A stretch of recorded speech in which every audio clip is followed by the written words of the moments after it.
10장 21절부터 25절 21절부터 25절 한 절씩 교독하였습니다. 베드로가 내려가 그 사람들을 보고 이르되 내가 곧 너희가 찾는 사람인데 너희가 무슨 일로 왔느냐.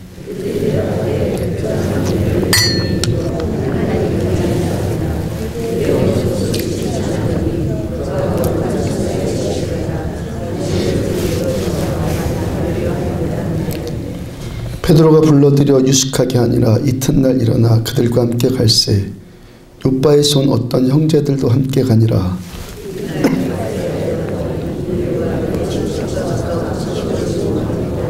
함께요. 마침 베드로가 들어올 때 고넬료가 맞아 발 앞에 엎드려 절하니. 아멘. 그를 초청한 이유 라는 제목으로 사도행전 102번째 말씀 전해드리도록 합니다.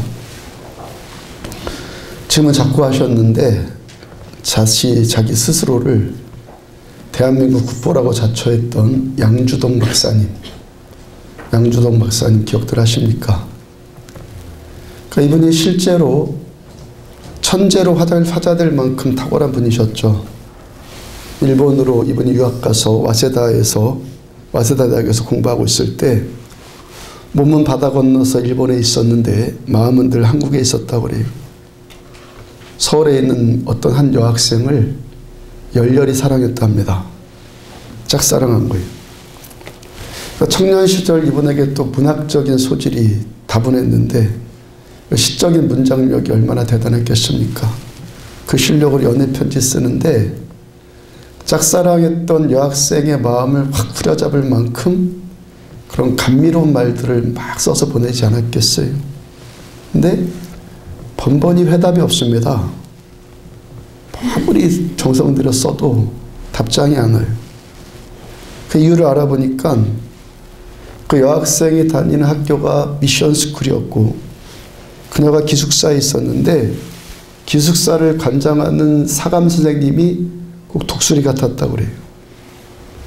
그러니까 연애 편지가 날아오는 족족이 그 선생님이 먼저 다 읽어보고 하나도 안 전달해 준 거예요. 아무리 옥만다에 사랑합니다 그러면서 양주동 총각이 애끓는 사랑으로 애끓는 심정으로 사랑 고백하지만 편지가 전달되지 않으니까 어떻게 해볼 도리가 없어요. 그러니까 뭘 보고 뭘 좀 들어야지 작업도 될 것 아니겠어요. 그 이분이 고민하다가 묘수를 하나 떠올렸습니다.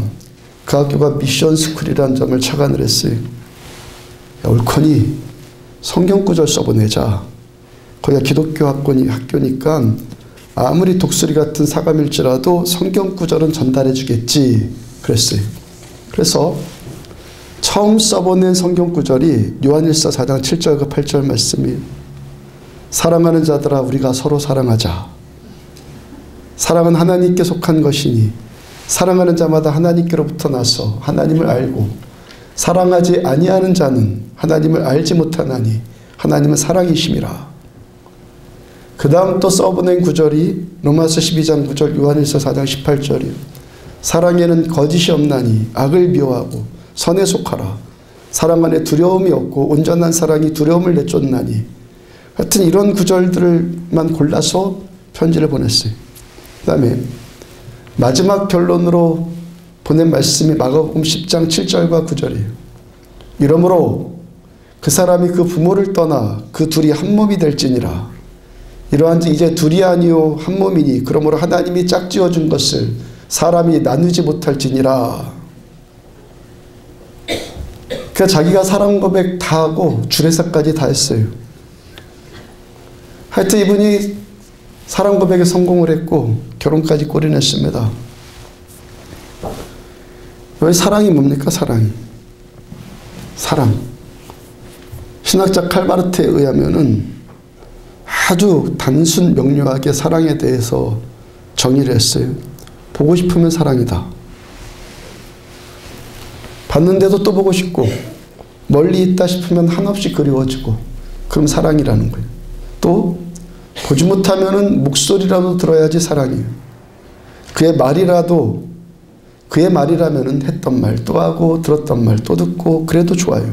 그냥 음성이 좋은 거야, 음성이. 10대, 20대 청춘들이 사랑하는 것들을 보면은 전화벨만 울려도 온몸이 찌르르 한다 하잖아요. 근데 사랑하지 않는 사람이든지 사랑이 식었다든지 하면 또 어떻게 됩니까? 전화벨 소리만 들어도 닭살 돋는다고 하고 소름 끼친다고 하고 그러잖아요. 하여튼 사랑하면은 막무가내로 보고 싶고 무작정 듣고 싶고 그런 것이 사랑이라는 거예요. 여성들이 아내들이 남편에게 불만하면서 종종 이런 이야기하는 것을 들어요. 남편이 저녁에 퇴근에 들어오면은 밥 먹자, 불 끄자, 자자 세 마디가 끝이라고 하고 우리 집은 대화가 끊긴 지가 이미 오래예요. 그런 말을 듣습니다. 네, 여러분, 대화를 끄는 쪽이 어느 쪽인지, 대화를 끄는 쪽이 누군지 한번 깊이 생각해 보신 적 있습니까? 보편적으로 남성들은요, 단순합니다. 단순하고 맺힌 데가 별로 없기 때문에 상대가 들어주기만 잘해도 한없이 얘기해요. 말이 되든 안 되든, 되는 말 하든 안 되든 말을 하든 그냥 당신 말 옳습니다. 그렇겠군요. 그러면서 장단만 좀 맞춰주면요, 밤새도록 이야기할 수 있는 것이 단세포 동물 남성이에요. 근데 하고 싶은 말에 하고 싶어도 들어주는 적 없어요. 뭐라도 말 한마디 할 것 같으면은 되려 3마디 10마디를 들으니까 아예 입을 다물어 버리는 거예요. 그러니까 뭐합니까? 그 비싼 술값 내고 거기 있는 아가씨에게 몇 시간이고 이야기하는 겁니다. 그 아가씨들이 뭐합니까? 그럼요, 사장님 말씀 다 옳아요. 지당하시네요. 그렇게 몇 마디 장단 맞춰주고요, 하루 품삯 받는 거예요. 뭐 남편에게 뭐 잘못이 없는 것도 아니겠지만, 그러면 대화를 막는 쪽이 어느 쪽입니까? 들어주지 않기 때문에 말을 안 하는 거예요. 말을 더 많이 하기 때문에 말을 안 하는 거라고요. 사랑하면 듣습니다. 또 들으면은요, 듣는 자에게 말하게 되어 있어요. 부모님께 효도한다는 것도요, 그냥 그 앞에 앉아서 듣고 있기만 하면 되잖아요. 봉사라는 것도 내 생각으로는 그 말도 안 되는 것 같은 그런 소리들을 일지라도 그냥 가만히 듣고 있는 것. 그게 섬김이고 봉사 아니에요. 누가복음 10장에 보면은 예수님께서 나사로 집에 신방 가십니다. 나중에 일이지만 죽었던 동생 나사로를 살리실 만큼 탁월한 분, 탁월한 말씀 전하시는 분, 그 주님께서 오신다고 하니까 그 집이 얼마나 기뻤겠어요. 그 언니 마르다가 정성껏 음식을 준비합니다. 반면에 동생 마리아는 예수님의 발치에 앉아서 말씀만 듣고 있어요. 그 모습 보고 언니 마르다가 속이 상합니다. 그래 볼멘 소리를 하죠. 주님, 내 동생 나 혼자만 일하게 두는 것 왜 그냥 보고만 계십니까? 동생에게 뭐라고 좀 말씀 좀 하셔서 저 좀 도와주라고 좀 해주세요 합니다. 주께서 뭐라 하십니까? 마리아는 이 좋은 편을 택하셨으니 이 좋은 편을 택하였으니 빼앗기지 아니하리라. 언니 마르다가 듣기에는 별로 뭐 서운한 말씀이 있겠지만 지금 마리아는 현명하고 좋은 편을 택했다고 주님 말씀하세요. 지금 원로이신 목사님께서 목회 경험담 말씀하신 것이 있어요. 목사님의 경험담이에요. 성도 집에 신방 가는데 어떤 집에서는 음식을 대접할 때가 있지 않습니까? 그 집주인은 신방간 목사님과 신방대원들에게 찬송 부르세요, 예배 드리세요 해놓고는 정작 본인은 부엌 들락날락 하는데 분주하더라는 거예요. 그럼 목사님께 드는 생각이 야, 나 배고파서 온 것 아닌데 그런 생각 든더라 그래요. 잘 대접하고 싶은 마음도 귀하겠지만 정말 귀한 마음은 잘 들으려고 하는 마음 아니겠어요? 저도 마찬가지예요. 누가 저를 잘 대접해 준다. 그것도 고마운데 정말 고마운 것은, 귀한 것은요, 잘 듣는 거예요. 말씀 전하는 사람에게 그 말씀 잘 듣는 것이 가장 귀하다고요. 그 목사님 계속 하시는 말이 30년 가까이 목회해 보니까 교인들의 믿음이 어느 정도인지 알 수 있는 바로미터가 생기더라는 거예요. 말씀 듣는 자세를 보면은 거의 그 사람의 믿음의 척도라는 거예요. 그러니까 말씀 듣는 것에서 빗나가면은 그거 다 빗나간 거고, 말씀 듣는 것이 바로 되면은 그때부터 참 교인의 자리에 서더라는 거예요. 그러니까 늦게 오는 사람이 시간 맞춰서 오고, 뒤에 앉던 사람이 앞에 앉고, 팔짱 끼고 기지개 펴고, 하품만 하고 있던 사람이 눈이 초롱초롱해지고, 이렇게 말씀 듣는 자세가 바뀌면은 그 다음부터 그 사람에게 그 말씀이 그의 신앙이 되고 그의 인격이 되고 그의 성품으로 이어지더라는 거예요. 요즘에 신방 예배 때 마태복음의 말씀 전하는데요. 지난주에는 마태복음 6장의 말씀 가운데 주기도문 말씀을 전했어요. 말씀 전하고 함께 기도하는데 제가 주기도문대로 기도했습니다. 정확히 말씀드리자면 주기도문대로 기도가 되더라고요. 주기도문 기도했다고 해서 주기도문을 뭐 반복해서 외웠다, 여러 번 반복해서 외웠다는 것이 아니라 주기도문에 나온 주제를 하나하나씩 붙들고 기도했어요.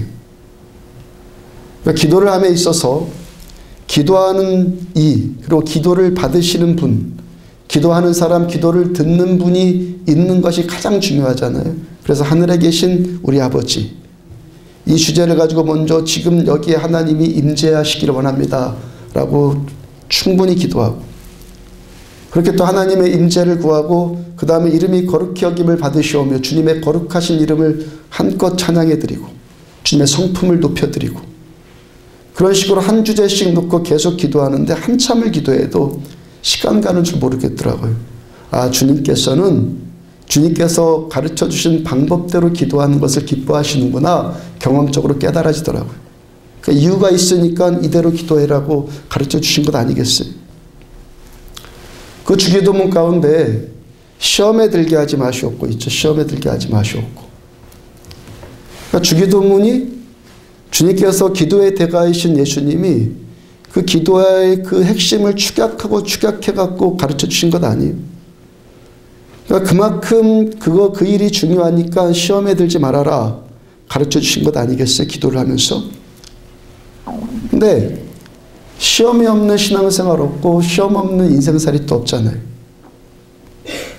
이 시험 많은 인생살이 가운데서, 이 인생의 여정 가운데서 그 시험은 겪지만 그 시험에 빠지는 일이 없도록, 시험에 함몰되는 일이 없도록 늘 주님의 도우심을 구하면서 기도하라는 거예요. 시험에 들면 누구만 손해입니까? 누구만 손해? 나만 손해죠. 지난주 목요일날 새가족반 모임 때 통찰이 하나 떠오른 것인데, 우리가 새 차를 하나 샀어요. 새 차를 사갖고 기분 좋게 몰고 나가는데 그만 다른 차가 와서 내 차를 받았어요. 나는 가만히 있는데 와서 그냥 받았어요. 나는 잘못한 것 없으니까 뭐 수리비도 안 들을 것이고, 또 치료비 문제도 나는 그냥 병원에 가만히 누워있기만 하면 치료비도 다 물어줄 거고, 그러면은 그렇다고 해서 괜찮습니까? 부서진 건 내 차이고 병원에 누워있는 것, 아픈 것도 나예요. 내 돈 들지 않고 수리할지라도 처음 새 차만큼 됩니까? 그러므로 우리들 하여튼 시험에 들지 말아야 돼. 시험에 들어도요, 빨리 거기서 빠져나와야죠. 빨리 빠져나와야죠. 뜨거운 난로 위에 앉아가지고 뜨겁다고 난로 위에서 아무리 아우성하면은 징징대봐야 누구만 손해예요. 나만 더 타요.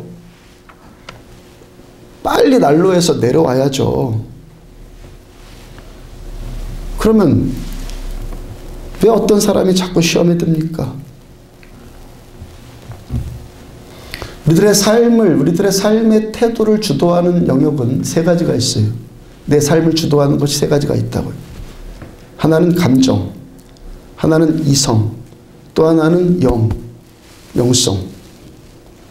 그러니까 지혜로운 사람, 성숙한 사람일수록 감정 위에 이성이 다스리고 그 이성을 또 영성이 또 컨트롤하죠. 그러니까 어떤 사람이 자꾸 시험에 든다는 말입니까? 감정 주도적인 사람. 섭섭해요, 뭐 서운해요, 왜 나 몰라줘요, 다 감정의 문제 아니에요. 나에게 잘해주면 옳은 사람이고 나에게 못해주면 나쁜 사람이고 그거 다 감정의 문제 아니에요. 감정 주도적이고 자기중심적이지 않아요. 그런 것들. 밤낮 섭섭하고 그러니까 시험에 들 수밖에 없어요. 뭐가 옳은가, 뭐가 틀린가, 지금 이 문제에 대해서 어떻게 대처해야 되는가, 자기로부터 좀 빠져나와서 객관적인 사실에 입각해서 곰곰이 생각을 좀 해봐야 하거든요. 근데 늘 자기중심적이고 나한테 어떻게 대해주는가, 늘 자기주관적이고 또 감정주도적이고 그렇게 되니까 늘 시험에 빠질 수밖에 없다는 거예요. 중국의 노자도 비슷한 말 한 것 있습니다. 인간은 들으면서 성장한다고 그랬어요. 들으면서. 그런데 첫째로 듣는 것이 다른 사람의 말을 귀로 듣는 것. 1차적인 들음이에요. 두 번째는 자기 속의 소리, 자기 내면의 소리를 들을 수 있는 2차적인 들음이 있다 했어요. 차분하게 생각해보고 냉정하게 판단해보는 거예요. 그러면서 자기 양심의 소리를 듣고 객관적인 소리를 자꾸 들어보려고 하는 거예요. 나를 좀 빠져나와서 나를 좀 보는 거예요. 나를 빠져나와서 나에 대해서 좀 봐요. 세 번째는 초월한 저쪽으로부터 오는 소리가 있다고 그래요. 초월한 소리. 소리 없는 소리를 들을 줄 아는 귀가 있어야 된다고 그랬어요. 소리 없는 소리를 들을 줄 아는 귀.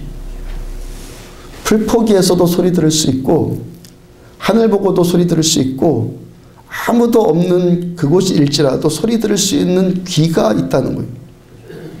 이 들리지 않는 소리를 듣는 귀가 열릴 때 그것이 높은 수준의 인간이다 그랬어요.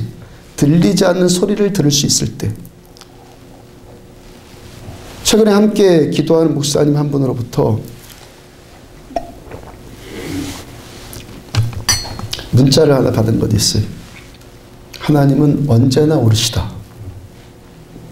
뭐 당연한 이런 말을 문자까지 보내서 하시나 했는데 사연을 보니까 목사님의 바로 밑 형님이, 바로 위에 형님이 하나님의 부르심을 받았어요.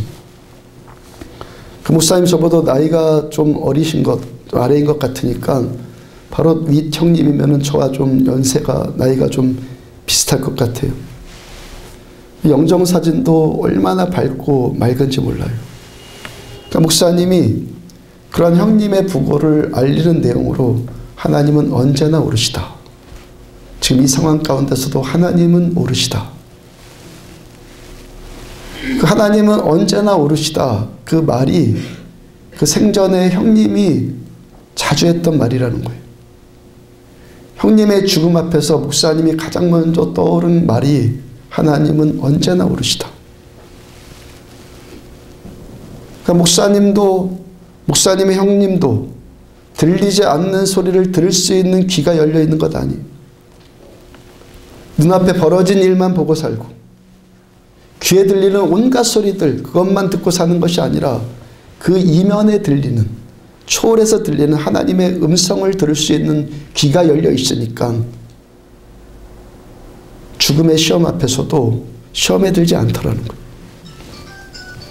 하나님의 말씀을 듣는 귀가 열려 있으니까 고통의 문제 앞에서도 거기에 함몰되지 않고 의연하게 빠져나와요. 그러니까 주님께서 시험에 들게 하지 마옵시고, 이 말씀 어떻게 보면은 하나님의 말씀을 듣게 하옵시고 똑같은 말이죠. 분명히 그래요. 말씀 들으면요, 말씀 듣고 사는 사람은 시험에 들지 않아요. 말씀 듣고 사는 사람은 시험에 들지 않는다고.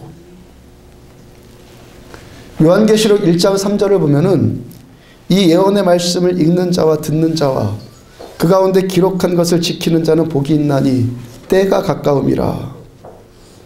요한계시록의 핵심 주제가 되는 말씀입니다. 이 예언의 말씀을 읽는 자와 듣는 자와 그 가운데 기록한 것을 지키는 자는 복이 있나니 때가 가까움이라. 요한계시록 가면 왠지 부담스럽고 이해하기 어렵고 그런 책으로 막연하게 생각하는 경향이 있는데 요한계시록 전혀 그런 책 아니에요. 요한계시록의 말씀도요, 다른 성경에서 말씀하신 것과 같은 똑같은 주제를 말씀해요. 이 예언의 말씀, 이 말씀을 읽는 자, 듣는 자, 그 가운데 기록한 것을 지키는 자에게 복 주시기 위한 목적으로 쓰여진 말씀이 요한계시록의 성경이에요. 거기에 여러 가지 계시들, 환상들, 예언의 말씀들이 나오는데 그런 환상들을 푸는 것 자체가 목적이 아니라, 궁극적인 목적이 아니라 거기에 기록된 말씀을 읽고 듣고 지켜서 복 있는 인생을 살아라. 아시아의 7교회, 이 안디옥 교회를 향해서 말씀을 읽고 듣고 지켜서 복 있는 인생을 살아라. 이것이 요한계시록이라고요. 그러니까 환상을 풀고 예언을 해석한다? 그거 필요 없다는 거 전혀 아니에요. 환상을 풀고 예언을 정확하게 해석을 해야 되는데 그 해석 자체, 그것 자체가 궁극적인 목적이 아니라는 것이죠. 그것 자체가 궁극적인 목적이 아니라 그 해석한 말씀들을 통해서 거기서 하나님의 말씀을 듣고 그 말씀을 지켜서 복 있는 인생을 살게 하는 것이 요한계시록의 편지가 쓰여진 목적이란 말이에요. 요한계시록만 그럽니까? 모든 성경이 다 그렇잖아요. 말씀을 읽어라, 들어라, 말씀대로 지켜라. 그렇게 사는 사람이 복이 있다. 그럼 복이 쓰려면 어떻게 하면 된다는 거예요? 복이 쓰려면은 말씀 따라 살면은 복이 있다는 거예요. 시편 1편 1절부터 3절 보면은 복 있는 사람은 오직이에요.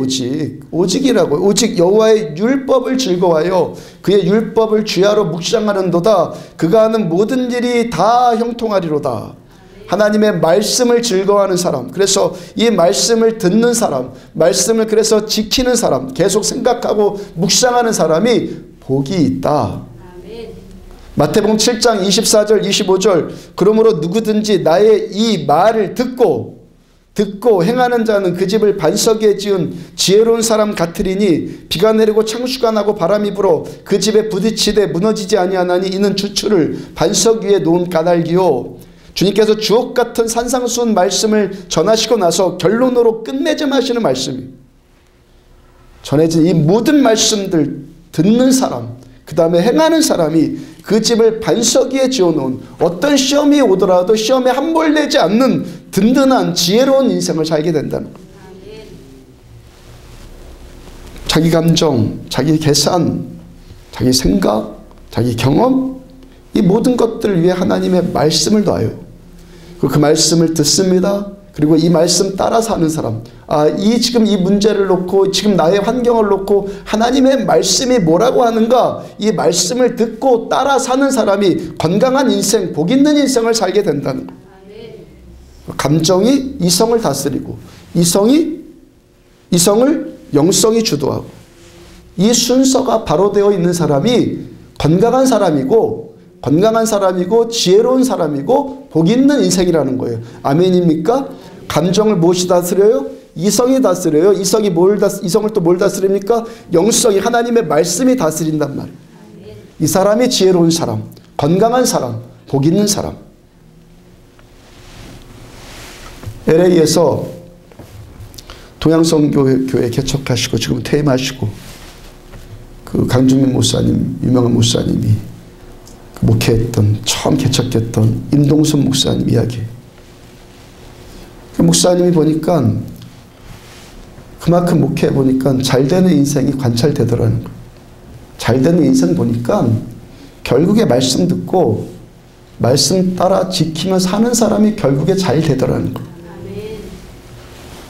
그러면서 예를 한 가지 듭니다. 그 교회 집사님 이야기를 하세요. 그 집사님이 LA에서 가게를 하는데 흑인을 직원으로 고용합니다. 또 어떤 흑인이냐면 흑인 가운데서도 말 못하는 불쌍한 흑인을 카운터에 앉혀놓고 계산을 했다고 그래요. 계산대에 서게 했다고 그래요. 근데 이민사회에서는요, 한국 이민사회에서는 흑인들을 거의 쓰지 않는다고 그래요. 흑인을 멸시해서, 얼마나 멸시하는지 흑인 지역에서 장사를 하는데도 흑인을 직원으로 안 쓴다는 거예요. 근데 그 집사님이 성경 가치관대로 살았다고 그래요. 흑인 지역에 가서 장사하면서도 주일이면 꼭 가게 문을 닫습니다. 해외로 이민 간 사람들이 거기서 삶의 기반을 잡으려고 하면은 눈코 뜰 새 없이 바쁘다고 하잖아요. 그런데 주일이 따로 없다고 하는데도 이분은 꼭 주일 예배 드렸어요. 말씀대로 철저하게 주일 성수했고 흑인들을 보는 눈도 하나님과 같은 시선으로 가져서 그들의 영혼을 봐요. 까만 피부를 본 것이 아니라 그 안에 있는 영혼을 봤다고요. 1991년 3월에 LA에서 이른바 러드니 킹 사건이 일어났잖아요. 그로 인한 흑인 폭동으로 코리아타운 다 파괴됐습니다. 한인들이 평상시에 흑인들 멸시했다가 고스란히 당한 것이 그 사건이라고요. 근데 집사님 가게에는 흑인 지역에 있었음에도 불구하고 털끝 하나 건드림 당하지 않았다는 거예요. 그 지역에 있는 흑인들이 다 나와서 그 가게 지켜줬기 때문에 폭도들이 물건 하나 건드리지 않고 그냥 갔대요. 나중에 또 그 집사님 그 흑인들이 너무 고마워서 흑인들 다 불러놓고 이 가게 여러분들이 지켜주셨으니까 모두 다 여러분들 겁니다 하고 흑인들한테 물건 또 다 나눠줬어요. 흑인들이 더 감동받죠. 이전보다 훨씬 더 또 사업 잘 되는 거 당연하고. 무슨 원칙대로 사는 거예요? 감정대로 안 살아요. 저 시커먼 거 감정대로 안 살아요. 계산이요? 계산대로 안 살아요. 말씀대로 살아요. 말씀대로. 하나님 말씀 듣고 하나님의 말씀의 원칙대로 사니까 되는 인생은 되더라는 거예요. 모두 다 폭도들한테 휩쓸려 갔는데 그 가게는 살아남더라는 거예요. 복 있는 인생. 아멘입니까? 말씀대로 사니까. 말씀대로. 사도행전 20장 32절 보면은 지금 내가 여러분을 주와 및 그 은혜의 말씀에 부탁하노니 그 말씀이 여러분을 능히 든든히 세우사 거룩하게 하심을 입은 모든 자 가운데 기업이 있게 하시리라. 사도 바울께서 이제 그 인생 전체의 사역을 마무리합니다. 예루살렘으로 이제 가야 돼요. 그 다음에 마지막 종착지인 로마로 가야 합니다. 그 가기 전에 마지막으로 에베소 장로들과 마지막 헤어지면서 나눈 말씀이 여러분들을 주님과 그 은혜의 말씀에 부탁을 합니다. 어떤 고백입니까? 하나님의 말씀은, 지금 듣고 있는 이 말씀은 우리들의 삶, 우리들의 인생 전체를 의탁할 수 있는 살아있는 인격이고 능력이라는 거예요. 그 말씀이 여러분을 능히 든든히 세우사 거룩하게 하심을 입은 모든 자 가운데 기업이 있게 하시리라. 우리 삶을, 여러분들 우리들의 삶을 하나님의 말씀에 의탁하면, 말씀 제일주의의 삶을 살면은 이 말씀이 우리들의 삶을 세울 것이고 말씀이 우리들의 인생 기업을 얻게 하는 삶 살게 하신다는 거예요. 말씀대로 우리가 살면, 말씀 따라 살면 우리들의 삶, 건강한 삶, 든든한 기업을 얻는 삶을 하나님이 책임져 주시겠다는 거예요. 오늘 설교 제목이 그를 초청한 이유예요. 고넬료가 베드로를 초청한 이유. 22절 함께 있습니다. 22절 다 같이 시작. 그들이 대답하되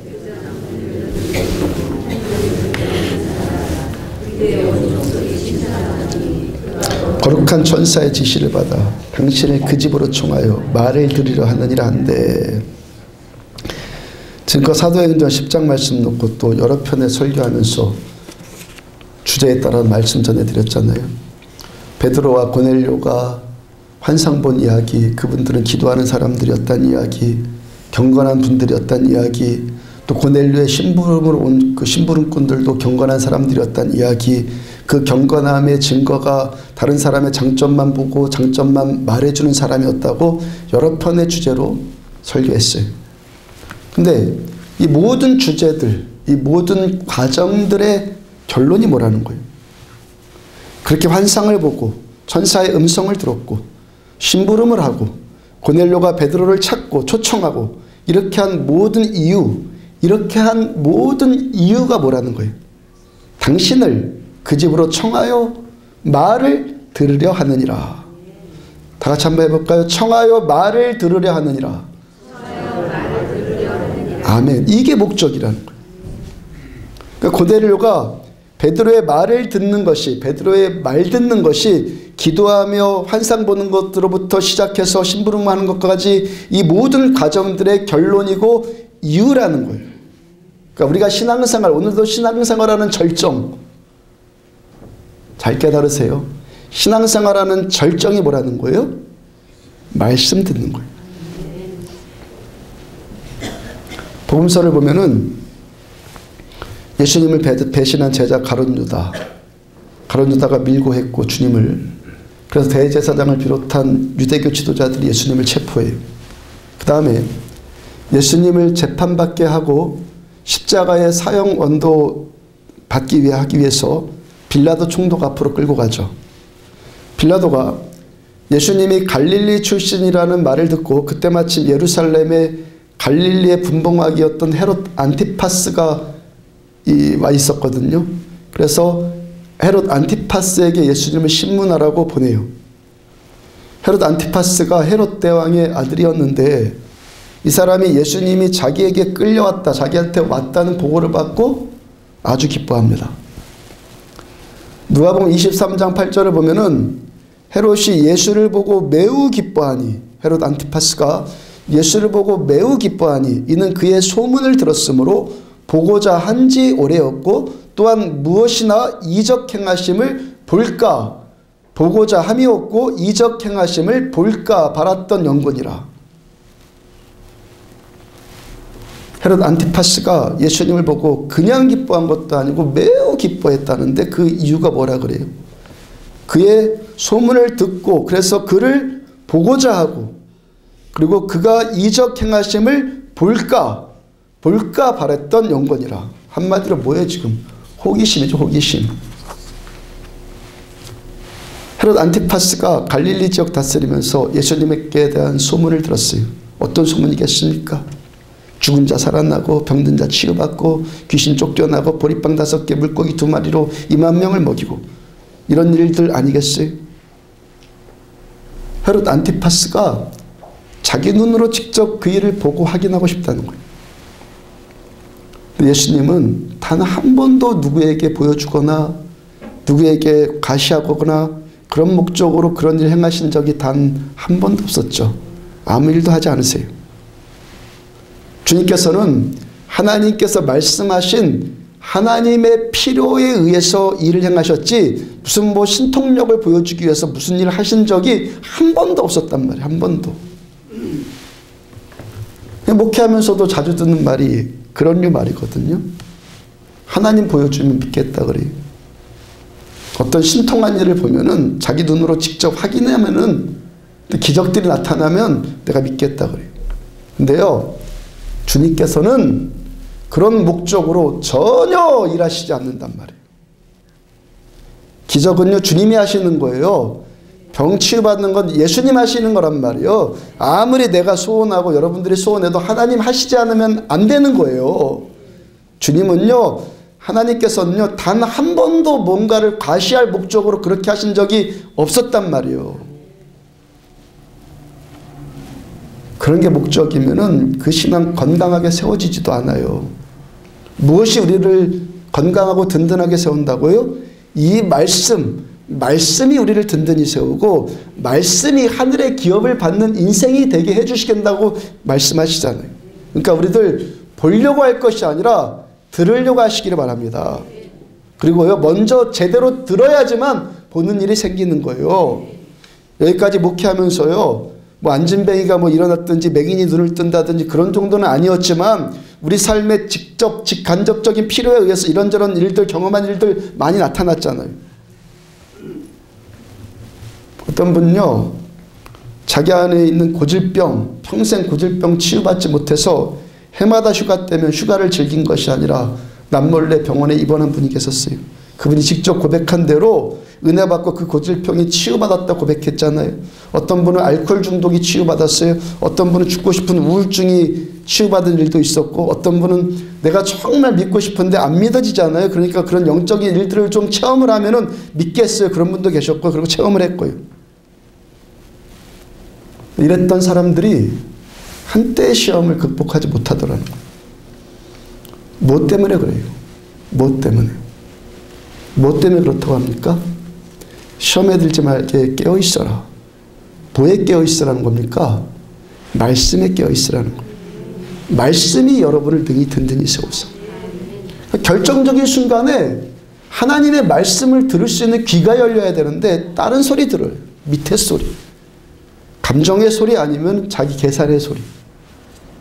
하나님의 말씀 위에 자기 언행심사를 세우는 것이 아니라 다른 소리 위에 자기를 세워버려요. 지난주 수요일날 저는 말씀처럼 주님께서 예루살렘에 입성하니까 예루살렘 주민들이 호산나 다윗의 자손이여 하면서 지축이 흔들릴 만큼 환호하고 열광을 했어요. 그랬던 사람들이 불과 5일밖에 안 지나서 땅이 흔들릴 만큼 환호하고 열광했던 사람들이 5일밖에 안 지나서 예수님을 십자가에 못 박아라고 소리 질러요. 참 아이러니도 이런 아이러니가 있습니까?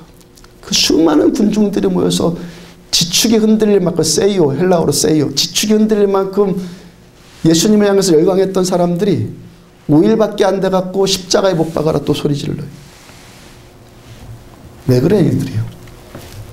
그 결정적인 순간에 하나님의 말씀 들은 것이 아니라 누구의 말 들었어? 유대 제사장들의 소리, 바리새인 서기관들이 모함하는 소리 들어요. 가룟 유다, 예수님의 제자로 3년 동안 예수님을 따라다녔잖아요. 근데 이 사람 결국에 예수님 팔아먹어요. 왜 그래 이 사람 또? 말씀 대신 다른 소리 듣고 살았기 때문에. 여러분들 이 말씀이 좀 이따 다시 설명을 할 텐데 하여튼 이 가룟 유다가 얼마나 자아에 붙들렸는지 3년 동안이나 예수님의 음성을 직접 들었잖아요. 3년이나 예수님 먹고 자고 여행하고 그러고 다니면서 3년 동안이나 예수님의 음성을 직접 들었는데 그 음성이 하나님의 말씀이 안 된 거예요. 깨달아집니까? 예수님의 음성을 3년이나 듣고 다녔는데 그 음성이 하나님의 말씀으로 안 들려지더라는 거예요. 그러니까 다른 소리 듣고 예수님 팔아먹어요. 우리들의 삶, 우리들의 신앙을 경건하게 건강하게 세우는 것은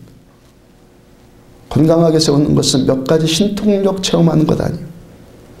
그런 일 필요 없다 전혀 아니라는 것 아시죠? 저는 기도할 때마다 매번 마가복음 16장 17절 18절 말씀을 구해요. 믿는 자들에게는 이런 표적이 따르리. 그들이 내 이름으로 귀신을 쫓아내며 새 방언을 말하며 뱀을 찝으며 무슨 독을 마실지라도 해를 받지 아니하며 병든 자에게 손을 얹은 즉 나으니라. 기도할 때마다 저는 구해요. 그러니까 우리들은요, 믿는 자들이 누릴 수 있는 이 치유와 회복의 일들이 더 나타나야 돼요. 그를 통해서 영혼 구원이 전도되는 일들이 더 나타나야 된다고요. 그런데 이러한 일들도 결국에 어떤 사람이 지속적으로 누리게 된다는 거예요? 믿는 자들에겐 이런 표적이 따르리니. 무엇을 믿습니까? 주님의 말씀을 듣고 그 말씀을 믿는 자에게 이런 표적이 따르리니. 만약에 헤롯 안티파스가 겸손하게 주님 말씀 들으려고 했다면 자기 자아, 자기 이성, 자기 계산 그런 것 내려놓고 주님 말씀 들으려고 했다면은 그도 역시 구원 얻는 축복 누리지 않았겠어요? 말씀 들으려고 했으면 그도 구원받았을 거라고. 기적이 나타나는가 나타나지 않는가 하면서 주님을 시험하는 교만한 자가 아니라 그 교만이거든요. 그거 시험하는 거 예수님 시험하는 거거든요. 살아계시면 뭐 해봐요. 예수님이 내 종입니까? 어디 전능하신 하나님 앞에 그런 생각을 갖습니까? 뭐가 아쉬워서 주님이 그거 보여주겠어요? 뭐가 아쉬워서? 겸손해져야 돼요. 겸손하게 주님 말씀 듣는 자가 되면은 그도 역시 구원받았을 거라고. 경건한 사람, 겸손한 사람 고넬료 어떻게 합니까? 22절 다시 보면은 당신을 그 집으로 청하여 말을 들으려 하느니라. 베드로가 중풍병자를 고쳤다라는 소문, 죽은 사람 다비다를 살렸다는 소문 듣고 야 나도 한번 그런 것 좀 보자. 그거 확인해 보려고 호기심으로 베드로를 초청한 것이 아니라는 거예요. 고넬료는 베드로의 말을 듣고 싶었어요. 헤롯 안티파스, 고넬료의 상관이죠. 둘 다 같은 로마인이고 한 사람은 분봉왕, 왕이고 한 사람은 신하고 대장이고 부하이고. 근데 누가 더 지혜롭고 누가 더 건강한 삶을 삽니까? 사람을 외모로 취할 일 아니라는 거예요. 그 어떤 지위에 있고 얼마나 배웠고 얼마나 가졌고 그런 거 중요하지 않다는 거예요. 그가 지금 하나님의 말씀을 듣고 있고 그가 지금 말씀 따라 살고 있느냐는 것이 그 사람의 삶의 수준을 결정하는 거예요. 이성이 감정을 지배하고 그 이성을 또 영성이 지배하는 거예요. 말씀이 지배하는 삶을 살 때 가장 지혜롭고 가장 건강하고 가장 행복한 삶을 사는 거예요. 고넬료가 말 들으려 하느니라 하는데 이 말, 여기서의 말은요 헬라어로 레마예요. 레마의 복수형이 레마타. 우리가 로고스의 말씀이다, 레마의 말씀이다 그런 소리 자주 듣지 않아요? 보편적으로 기록된 성경 말씀, 여기에 기록된 성경 말씀을 로고스의 말씀이라고, 물론 여기에도 레마라는 단어들이 많이 나오는데 보편적으로 이 기록된 말씀을 로고스의 말씀이라고 그래요. 그런데 이 로고스의 말씀이, 여기 기록된 말씀이 나와 상관이 있어야 되잖아요. 이 말씀 나랑 상관없는 하나의 지식에 불과하면, 이스라엘 역사책에 불과하면 그거 뭐에 쓰겠어요? 이 기록된 로고스의 말씀이 나를 향하신 하나님의 음성으로 들려와요. 이 기록된 말씀에 내 믿음이 섞이고 하나님의 은혜가 섞이고 성령의 기름 부으심이 섞일 때 이 말씀이 보편적인 지식의 말이 아니라 나를 향하신, 나만을 향하신 특별한 말씀으로 들리는 거예요. 이게 뭐예요? 레마의 말씀이에요. 이 로고스의 말씀이 나만을 향하신, 지금 나에게 말씀하신 하나님의 음성으로 들려오는 것, 이게 레마라고요. 지금 여기서 베드로의 말을 들으려고 할 때 이 말씀이 뭐예요? 말이 뭐예요? 레마. 지금 고넬료가 베드로를 통해서 자기 삶을 향한, 자기 인생을 향하신 하나님의 말씀을 듣고 싶다는 거예요. 나를 향한 하나님의 말씀. 그럼 우리가 이 음성 듣고 사는 인생이 되면요, 우리들의 인생의 이 말씀이, 하나님의 말씀이 우리들의 삶을 든든히 세워준단 말이에요. 보편적으로 영성신학자들이 말하는 것이 우리 안에 100개 정도의 로고스의 이 말씀이 있을 때 1개 정도의 레마의 말씀을 들을 수 있다고 그래요. 그분들의 경험에 의한 통찰이니까 그 비율이 정확하다 말할 수는 없겠지만 하여튼 지금 강조하고 있는 것이 뭐예요? 우리가 하나님의 음성, 레마의 음성을 듣고 살기를 원한다면 기록된 이 말씀, 이 로고스의 말씀에 대한 사모함과 열심이 있어야 된다는 것 아니겠어요? 100개를 깨달을 때 1개의 음성을 들을 수 있다는 거예요. 예배 드리고 제자훈련 받는다고 하고 거의 지금 뭐 하는 겁니까? 이 성경 말씀 읽고 듣고 묵상하고 연구하고 암송하는 것 아니에요. 성경에 기록된 이 말씀으로 우리들의 영과 혼이 더욱더 무장되어야 합니다. 제가 늘 말씀드린 것 같이 내 속사람이 말씀화돼야 돼요. 내 속사람이 말씀으로 도배돼야 돼요. 그래서 그럴 때, 말씀화될 때, 그렇게 내가 생각하는 내 가치관이 말씀화되어질 때 성령 하나님의 음성을 들을 수 있는 귀가 열린다는 거예요. 시편 119편 97절, 내가 주의 법을 어찌 그리 사랑하는지요. 내가 그것을 종일 작은 소리로 읊조리나이다. 주의 법, 이 말씀, 로고스의 이 말씀을 얼마나 사랑하는지 종일토록 말씀 붙들고 중얼중얼 한다는 거예요. 그 다음에 103절, 주의 말씀의 맛이 내게 어찌 그리 단지요. 내 입에 꿀보다 더 다니이다. 성경 말씀이 달아요. 그 다음에 105절, 주의 말씀, 이 말씀은 내 발의 등입니다. 내 길의 빛입니다. 이 말씀, 이 계명들이 로고스라고요.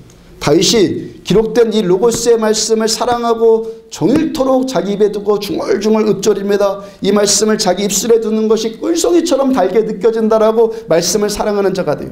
그렇게 말씀을 사랑하고 이 로고스의 말씀을 사랑하고 이 말씀을 존경하고, 그래서 말씀을 사모했던 다윗의 인생, 수시로 하나님의 음성 듣고 사는 인생 되잖아요.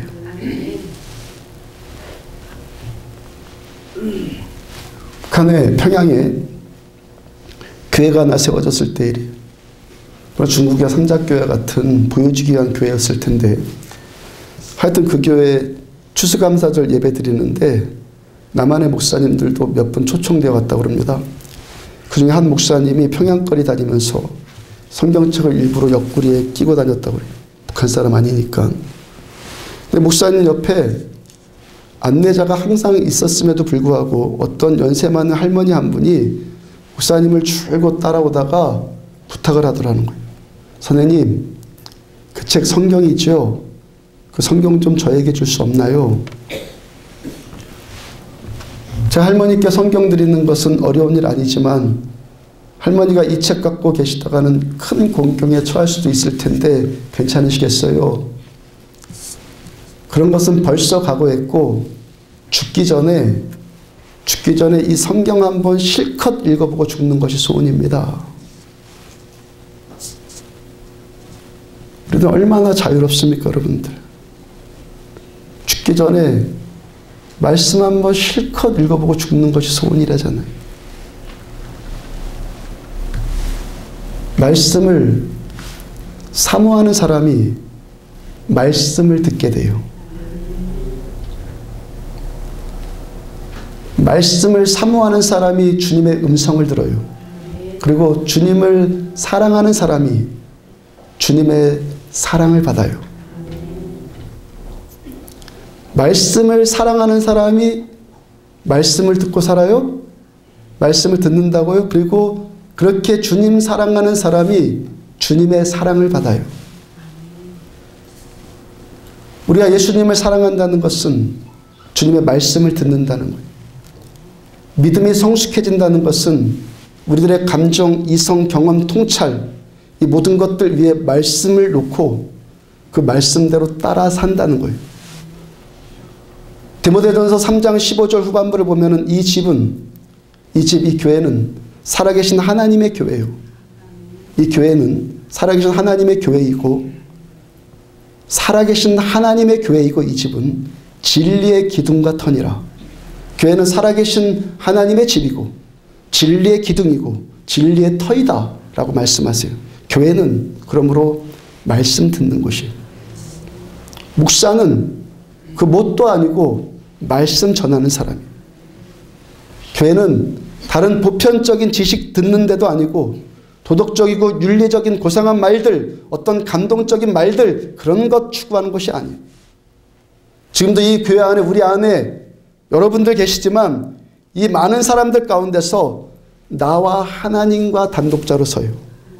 많은 사람이 있지만 살아계신 하나님과 내가 단독자로 지금 서요. 그리고 그 누구도 아닌 우리들을 향하신 말씀이 아니라 나를 향하신 하나님의 말씀.